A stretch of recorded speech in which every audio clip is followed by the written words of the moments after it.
Hello students, welcome back to the channel. So student, जैसे कि आपको पता है कि प्रीवियस वीडियो में हमने डिस्कस किया था हिडन गुडविल का कॉन्सेप्ट एंड आई होप आप सभी स्टूडेंट्स ने वो वीडियो देख ली है और आपको समझ में भी आ चुका है और आपने क्वेश्चंस भी ट्राई कर लिए हैं। सो स्टूडेंट, आज की इस वीडियो में हम बात करेंगे revaluation of assets and reassessment of liabilities. Already हम इसको प्रीवियस चैप्टर में डिस्कस कर चुके थे, that is change in profit sharing ratio और reconstitution of partnership firm. But ये टॉपिक हमारा रिटायरमेंट में भी है, एडमिशन में भी है, सो इसको एक बार फिर से डिस्कस कर लेते हैं। हो सकता है कुछ स्टूडेंट्स ने वो प्रीवियस वीडियो ना देखी हो, वो इस वीडियो को देख रहे हो। ठीक है, सो स्टूडेंट स्टार्ट करेंगे आज की क्लास में revaluation of assets and reassessment of liabilities. That is हमें प्रिपेयर करना है रीवैल्यूएशन अकाउंट कैसे प्रिपेयर होता है उसके बारे में अब हम बात करते हैं। रीवैल्यूएशन अकाउंट, ओके, ये स्टूडेंट आपको बोर्ड में मिलेगा ही मिलेगा, इससे रिलेटेड आपको क्वेश्चन मिलेगा, क्योंकि चाहे वो एडमिशन का फुल फ्लैश क्वेश्चन हो या रिटायरमेंट का फुल फ्लैश क्वेश्चन हो तो आपको रीवैल्यूएशन अकाउंट जरूर गिवन होगा, आपको बनाना पड़ेगा revaluation account. Okay, so student अगर हम बात करें revaluation, the term revaluation is used with assets. Revaluation word term किसके साथ यूज होता है? एसेट्स के साथ। And the reassessment word is used with liabilities, और जो रीअसेसमेंट वर्ड है वो किसके साथ यूज होता है? लायबिलिटीज के साथ। And it is also known as profit and loss adjustment account. इस रीवैल्यूएशन अकाउंट को हम profit and loss adjustment account के भी नाम से जानते हैं। And the nature is the nominal account, it is a nominal account. Student, ये कौन सा अकाउंट है? Nominal account. ठीक है, you all know students, okay, you studied in class 11 what is the rule of nominal account. The rule of nominal account is debit all expenses and losses and credit all incomes and gains. जितने भी expenses and losses हैं उन expenses और losses को हम क्या करते हैं? डेबिट करते हैं। एंड जितनी भी इनकम्स और गेन्स होती हैं उन सबको हम क्या करते हैं? क्रेडिट करते हैं। ये सब आपने क्लास 11th के कॉन्सेप्ट में सीखा था। ठीक है, तो रीवैल्यूएशन अकाउंट का नेचर क्या है? कभी कभी एक टर्म एक नंबर में पूछ लिया जाता है, एमसीक्यू में पूछा जा सकता है कि रीवैल्यूएशन का नेचर क्या होता है? That is nominal account. Okay, तो इसी इंफॉर्मेशन के साथ हमें क्या प्रिपेयर करना है? रीवैल्यूएशन अकाउंट प्रिपेयर करना है। तो देखिएगा स्टूडेंट, हमारे पास लॉसेस कब कब होंगे, हमें लॉसेस, और हमें गेन कब कब हो सकता है। ठीक है, बात कर लेते हैं लॉस की बात करेंगे, गेन की बात करेंगे। लॉस कब होगा? अगर हमारी एसेट की वैल्यू क्या होती है? डिक्रीज। अगर हमारी एसेट की वैल्यू क्या हो जाती है? Decrease in assets, decrease in the value of assets. Asset की वैल्यू क्या हो जाए? डिक्रीज। इसका वाइस वर्सा क्या होगा भाई? गेन कब होगा? जब हमारी ही एसेट की वैल्यू क्या हो जाए? Increase in the value of asset, increase in the value of asset. Okay, पहली चीज। दूसरी चीज है, अगर हमारी लायबिलिटीज की वैल्यू इंक्रीज हो जाए, सपोज करिए मेरे 50,000 के क्रेडिटर्स हैं, ठीक है, अब वो मैं उनको एक ड्यू डेट में पेमेंट नहीं कर पाया, तो क्रेडिटर्स ने बोला अब आपको 50,000 की जगह यू हैव टू पेड 55,000, अब आपको मुझे कितना पे करना है? 55,000। तो आपकी लायबिलिटी क्या हो गई? इंक्रीज हो गई, तो आपको क्या हो जाएगा? Loss. Increase in the value of liability. ठीक है, इंक्रीज इन लायबिलिटीज। अगर लायबिलिटीज की वैल्यू क्या हो रही है? इंक्रीज हो रही है तो। ठीक है, दूसरा, और गेन कब होगा? अगर क्रेडिटर्स ने कहा कि आप पे नहीं कर पा रहे तो आप 50,000 की जगह मुझे 40,000 ही पेड कर दो और फुल सेटलमेंट हो जाएगा, देन इन दैट केस आपको क्या हो जाएगा? गेन हो जाएगा 10,000 रुपीज का। तो क्या हो रहा है? Decrease in the value of liabilities, decrease in liabilities. अगर लायबिलिटीज डिक्रीज होती हैं तो हमें क्या हो जाता है? गेन हो जाता है। ठीक है, अब ये भी कॉन्सेप्ट कुछ चीजें बुक में कभी कभी दे रखा होगा, अनरिकॉर्डेड एसेट। तो वो एसेट जिसका कोई रिकॉर्ड ही नहीं है आपके पास और अचानक से वो अराइज हो जाती है आपके पास, तो आपको क्या होगा बताइए? जल्दी से बताइए चैट बॉक्स में, आपको गेन होगा या लॉस होगा? अगर कोई आपकी एसेट है, आपको पता नहीं है, अनरिकॉर्डेड है, और वो अचानक से अराइज हो जाती है तो आपको क्या हो जाएगा? गेन। तो इसका मतलब क्या है? एसेट बढ़ गई, अनरिकॉर्डेड थी, अब आ गई तो एसेट बढ़ गई, तो इसका मतलब गेन हो गया। कोई ऐसी लायबिलिटी जो अनरिकॉर्डेड है, अब कोई ऐसी लायबिलिटी जो आपको पता नहीं है लेकिन अचानक से आपके ऊपर अराइज हो जाए, तो आपको क्या हो जाएगा? लॉस। तो इसका मतलब लॉस कैसे हो रहा है? कि लायबिलिटीज क्या हो रही है? इंक्रीज हो रही है। तो वो यही चीज है। ठीक है, बात समझ में आ रही है कि रीवैल्यूएशन अकाउंट कैसे प्रिपेयर करना है? तो अब जो लॉसेज हैं, अभी तक की इंफॉर्मेशन से लॉसेस को क्या करेंगे? हम डेबिट करेंगे, और जो भी गेन्स हैं उनको हम क्या करेंगे? क्रेडिट करेंगे। उनको क्या करेंगे? हम क्रेडिट करेंगे। तो इसी इंफॉर्मेशन के साथ हम क्या प्रिपेयर करते हैं? एक रीवैल्यूएशन अकाउंट प्रिपेयर करते हैं। क्या करते हैं? Revaluation account. ठीक है, समझ में आ गया सभी स्टूडेंट्स को? अगर एसेट की वैल्यू डिक्रीज होगी तो डेबिट साइड, लायबिलिटीज की वैल्यू इंक्रीज होगी तो डेबिट साइड।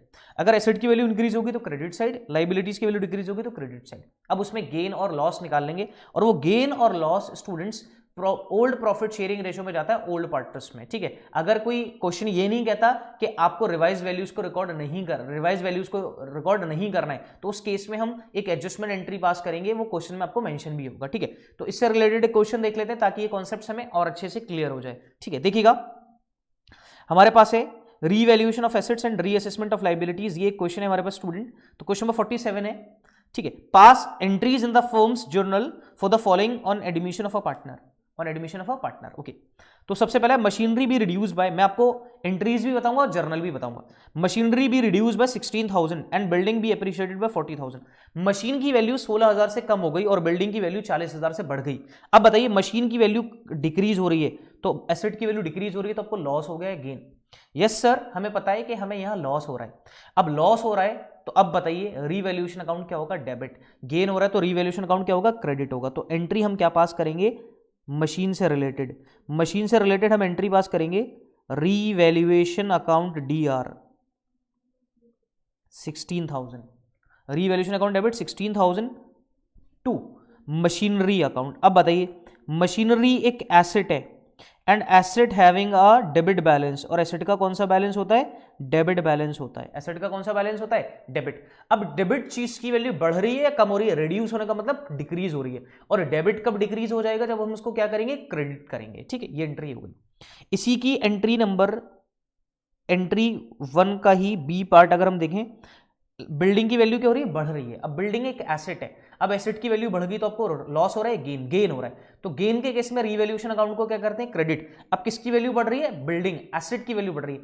एसेट का नेचर होता है डेबिट, और डेबिट इंक्रीज कैसे करता है, और फर्दर डेबिट करने से। तो यहां एंट्री क्या हो जाएगी, building account D R, building account D R that is ₹40,000 to revaluation account,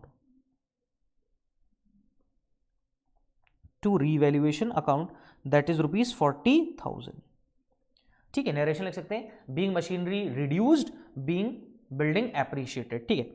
case okay. Entry number 2 कह रहा है a provision to be created for doubtful debts at the rate 5% amounting to ₹80,000। Debtors पे हमें एक provision बनाना है 80,000, and provision का मतलब है एक लाइबिलिटी। प्रोविजन क्या है, एक लाइबिलिटी होती है प्रोविजन, ठीक है। तो प्रोविजन के दो ट्रीटमेंट हो सकते हैं, या तो प्रोविजन को लाइबिलिटी ट्रीट करो, या फिर प्रोविजन को एसेट में से क्या कर दो, माइनस कर दो। प्रोविजन को क्या कर दो, माइनस कर दो। Provision is charge against the profit. Provision क्या होता है, चार्ज होता है किसके अगेंस्ट में, किसके अगेंस्ट में, प्रॉफिट के अगेंस्ट में क्या है, वो चार्ज है, ठीक है। अब अगर इससे रिलेटेड अगर हम एंट्री करें तो अब बताइए आप, यहां पर हमारे पास डेटर्स कितने हैं, 80,000 रुपीज के। तो डेटर्स क्या हो रहे हैं, रिड्यूस हो रहे हैं, मतलब लाइबिलिटी बढ़ रही है। लाइबिलिटी आपकी क्या हो रही है, बढ़ रही है। अब लाइबिलिटी बढ़ रही है तो आपको लॉस होगा या गेन, लॉस होगा। तो लॉस के केस में रीवैल्यूएशन अकाउंट को क्या करेंगे, सबसे पहले क्या करेंगे, डेबिट। तो रीवैल्यूएशन अकाउंट डीआर कितने से, 80,000 का 5% होता है 4,000, और लाइबिलिटी बढ़ रही है, कौन सी लाइबिलिटी, प्रोविजन। तो to provision for doubtful debts, to provision for doubtful debts, ठीक है, दैट इज ₹4,000, ओके। ये एंट्री हो गई हमारी, क्लियर है। उसके बाद केस नंबर 3 देखते हैं हम, कह रहा है a provision for warranty claims be increase by 12,000। Liability 12,000 से इंक्रीज हो गई, लाइबिलिटी क्या हो गई, इंक्रीज हो गई, एक वारंटी क्लेम्स बढ़ गया तो लाइबिलिटी इंक्रीज हो गई, तो अगेन लॉस हो रहा है। तो लॉस हो रहा है तो क्या एंट्री होगी, revaluation account D R, revaluation account D R that is ₹12,000 to provision for warranty, provision for warranty, ठीक है, प्रोविजन फॉर वारंटी, ठीक है, अकाउंट दैट इज ₹12,000, कितने से, 12,000 रुपए से एंट्री हो गई। तो ये हो गई basic journal entries, okay, related to revaluation account, ठीक है। अब इससे रिलेटेड हम क्या कर सकते हैं, यहां पर मैंने आपको एंट्री सिखा दी, अब मैं इससे रिलेटेड आपको इसी का एक अकाउंट बना के दिखाता हूं कि इसका अकाउंट हम कैसे प्रिपेयर कर सकते हैं, ठीक है। इसका अकाउंट हम कैसे प्रिपेयर करेंगे वो देखिएगा।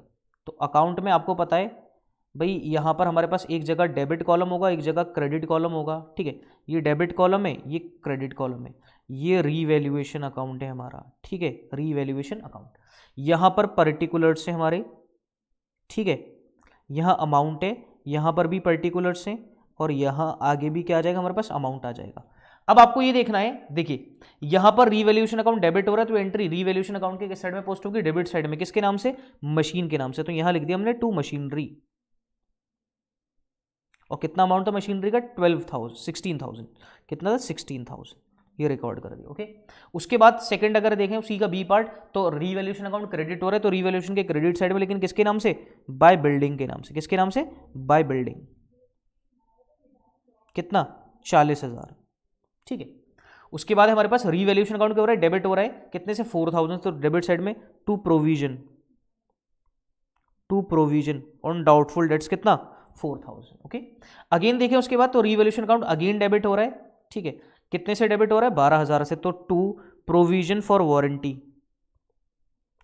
प्रोविजन फॉर वारंटी, दो जगह प्रोविजन था, एक जगह मैंने पूरा लिख दिया, provision for warranty that is ₹12,000। ठीक है, इसके अलावा कोई एंट्रीज नहीं है। अगर हम देखें अभी भी तो हमारे पास किस साइड का टोटल ज़्यादा है, क्रेडिट साइड का, दैट इज ₹40,000। ठीक है, और यहाँ पे भी टोटल कितना लगेंगे 40,000। 40,000 में से कितना गया 32,000, तो कितना बचेगा हमारे पास अभी भी 8,000। तो 8,000 का क्या हो जाएगा गेन ऑन रीवैल्यूएशन, क्या हो जाएगा गेन ऑन रीवैल्यूएशन। और इस गेन को हम किस में बांट देंगे, ओल्ड पार्टनर्स में। किस में बांट देंगे, ओल्ड पार्टनर्स में। और किस रेशो में, ओल्ड प्रॉफिट शेयरिंग रेशो में। किसमें, ओल्ड प्रॉफिट शेयरिंग रेशो में, क्योंकि ये ओल्ड पार्टनर्स को बिलोंग करता है। किसको बिलोंग करता है, ओल्ड पार्टनर्स को बिलोंग करेगा, इसलिए 8,000 किसमें बढ़ जाएगा, ओल्ड पार्टनर्स में क्या हो जाएगा, डिस्ट्रीब्यूट हो जाएगा। अब देखो यहां पर गेन था तो इसलिए क्रेडिट साइड पे, यहां सब जगह लॉस था इसलिए किस साइड में, डेबिट साइड में ही हमने रिकॉर्ड किया। तो ये पूरा एक कॉन्सेप्ट है स्टूडेंट रीवैल्यूएशन अकाउंट से रिलेटेड, जो मैंने आपको समझाया। और इससे रिलेटेड आपको पता है कि हमने प्रीवियस चैप्टर जो हमारा change in profit sharing ratio है और रिकॉन्स्टिट्यूशन ऑफ पार्टनरशिप फर्म, उसमें भी इस कॉन्सेप्ट को बहुत अच्छे से देखा था। सो स्टूडेंट आई होप आपको ये टॉपिक बहुत अच्छे से समझ में आया हो। ठीक है, इससे रिलेटेड आप क्वेश्चंस करें, अगर फिर भी डाउट्स रहता है तो कमेंट सेक्शन में जरूर कमेंट करें। अगर आपको वीडियो पसंद आई तो प्लीज वीडियो को लाइक जरूर करें और अपने फ्रेंड सर्कल में ज्यादा से ज्यादा शेयर करें। जो स्टूडेंट्स हमारे चैनल पर नए आए हैं उनसे रिक्वेस्ट है कि आप हमारे चैनल को सब्सक्राइब कर लें और पास ही बेल आइकन को प्रेस कर लें, ताकि इससे रिलेटेड जो भी वीडियोस आपके पास आए तो आपके पास तक सबसे पहले पहुंचे। और you are 12th appearing students and you also prepare for entrance exam. Okay, graduation के एंट्रेंस एग्जाम से रिलेटेड आप प्रिपरेशन कर रहे हैं, अगर आपको उसके लिए कोई भी हेल्प चाहिए तो आप कॉन्टेक्ट कर सकते हैं। ठीक है students, thank you very much.